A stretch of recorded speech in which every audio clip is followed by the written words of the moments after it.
Assalamualaikum warahmatullahi wabarakatuh. Perkenalkan, nama saya Abdul Latif Rohim dengan NIM 24070160016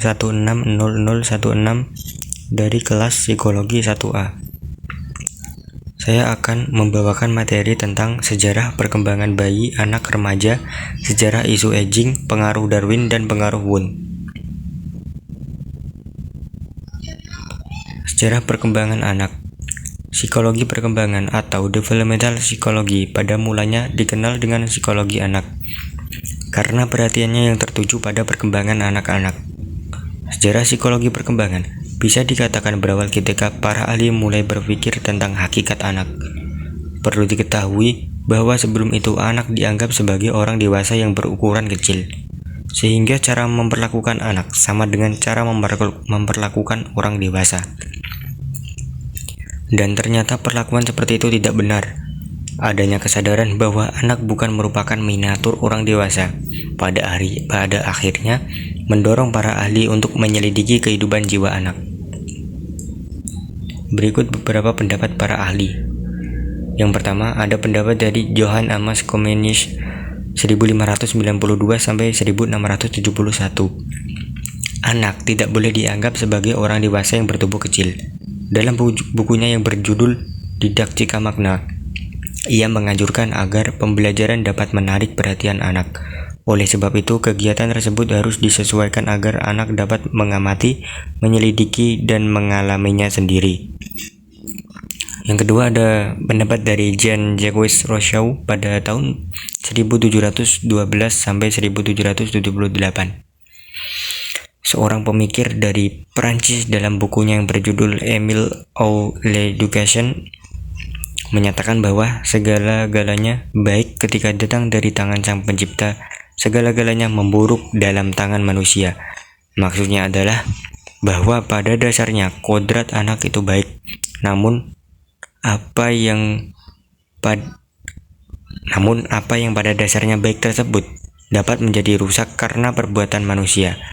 Menurut Rousseau, campur tangan manusia terhadap perkembangan anak dapat menimbulkan masalah bila tidak dilakukan dengan hati-hati. Awal penelitian tentang sejarah perkembangan anak. Seorang ahli bernama Dietrich Dittmann pada tahun 1787 mempublikasikan tentang hasil perkembangan anaknya. Ia juga dikenal sebagai tokoh yang memperjuangkan agar psikologi anak diakui keberadaannya, sebagaimana ilmu-ilmu lainnya yang sudah mendapatkan pengakuan. Apa yang telah dilakukan Tiedemann ternyata menarik perhatian para ahli. Salah seorang di antaranya adalah William Pryor. Pryor kemudian melakukan penelitian sebagaimana yang dilakukan para pendahulunya. Selama 3 tahun, ia mempelajari perkembangan motorik, bahasa, ingatan, dan kemauan anak laki-lakinya dengan metode observasi dan eksperimen.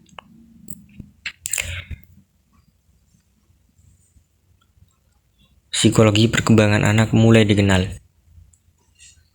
Dasar-dasar pemikiran tentang psikologi perkembangan atau psikologi anak menjadi semakin kokoh setelah Pryor menulis buku Die Ziel des Kindes 1882.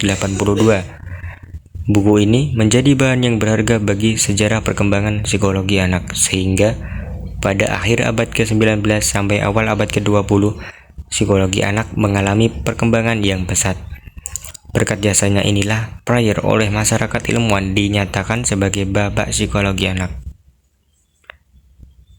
Pembahasan yang kedua adalah sejarah isu aging. Sejarah perkembangan melibatkan pertumbuhan, tetapi juga melibatkan kemunduran atau bisa disebut dengan penuaan. Perkembangan merupakan serangkaian perubahan progresif yang terjadi sebagai akibat dari proses kematangan dan pengalaman atau belajar. Harlock 1980. Isu aging bisa disebut dengan perkembangan lanjut usia atau lansia, usia 60 tahun sampai meninggal dunia. Seorang yang berusia lanjut akan mengalami perubahan-perubahan akibat dari penurunan fungsi sistem tubuh. Proses penuaan atau aging adalah proses alami yang disertai adanya penurunan fisik, psikologis atau psikis manusia pada sosial yang saling berinteraksi satu sama lain. Penuaan dalam bahasa Inggris aging adalah hasil akumulasi dari perubahan organisme atau objek karena waktu. Jadi bisa disimpulkan bahwa isu aging ini adalah penuaan pada manusia dewasa ke lansia atau usia lanjut sampai pada akhir hayatnya atau meninggal dunia. Selanjutnya ada pengaruh Darwin. Charles Robert Darwin adalah seorang naturalis dan ahli geologi Inggris. Dia paling dikenal karena kontribusinya terhadap biologi evolusioner. Dia mengemukakan bahwa semua spesies berasal dari nenek moyang yang bersama dan berkembang dari waktu ke waktu. Sekarang diterima secara luas dan dianggap sebagai konsep fundamental dalam ilmu pengetahuan. Dalam publikasi bersama dengan Alfred Russel Wallace, dia memperkenalkan teori ilmiah yang menyatakan pola perkembangan evolusi dihasilkan dari sebuah proses yang dia sebut seleksi alam, di mana perjuangan untuk eksistensi memiliki seleksi yang sama dengan seleksi buatan yang terlibat dalam seleksi buatan. Darwin telah digambarkan sebagai salah satu tokoh yang berpengaruh dalam sejarah manusia. Dia dihormati dengan penguburan di Westminster Abbey. Yang terakhir adalah pengaruh Wundt.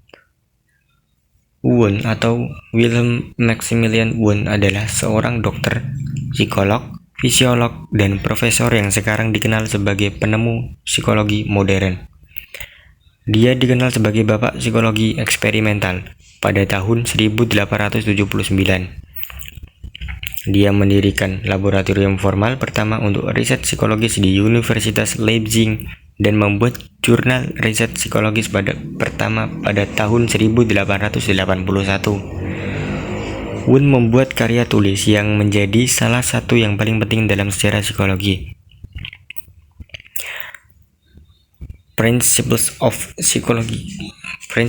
Psychological Psychology pada tahun 1874. Karya tersebut menggunakan sistem dalam psikologi yang berupaya menyelidiki pengalaman langsung dari kesadaran, termasuk perasaan, emosi, gagasan, terutama dijelajahi melalui introspeksi.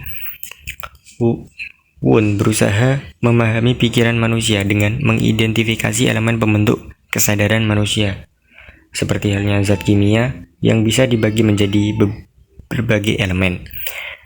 Dalam hal ini, Wundt menganggap psikologi sebagai ilmu seperti halnya fisika dan kimia, dengan melihat bahwa kesadaran adalah kumpulan dari berbagai bagian yang bisa diidentifikasi. Walau secara luas dianggap sebagai seorang yang penting dalam kelahiran dan perkembangan psikologi, sumbangannya terhadap psikologi kontemporer banyak diperdebatkan oleh para ahli. Dari penjelasan tersebut dapat disimpulkan bahwa setiap perkembangan melibatkan pertumbuhan, tetapi juga melibatkan kemunduran, atau bisa disebut dengan penuaan.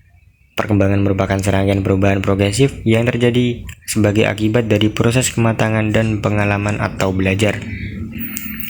Sejarah psikologi perkembangan bisa dikatakan berawal ketika para ahli mulai berpikir tentang hakikat anak. Setiap perkembangan melibatkan pertumbuhan, tetapi juga melibatkan kemunduran atau bisa disebut dengan penuaan. Perkembangan merupakan serangkaian perubahan progresif yang terjadi sebagai akibat proses kematangan dan pengalaman atau belajar. Bisa dikatakan bahwa psikologi ini, awalnya psikologi perkembangan, terlahir karena para ahli berpikir tentang anak-anak atau kejiwaan anak. Sekian dari saya. Terima kasih. Wassalamualaikum warahmatullahi wabarakatuh.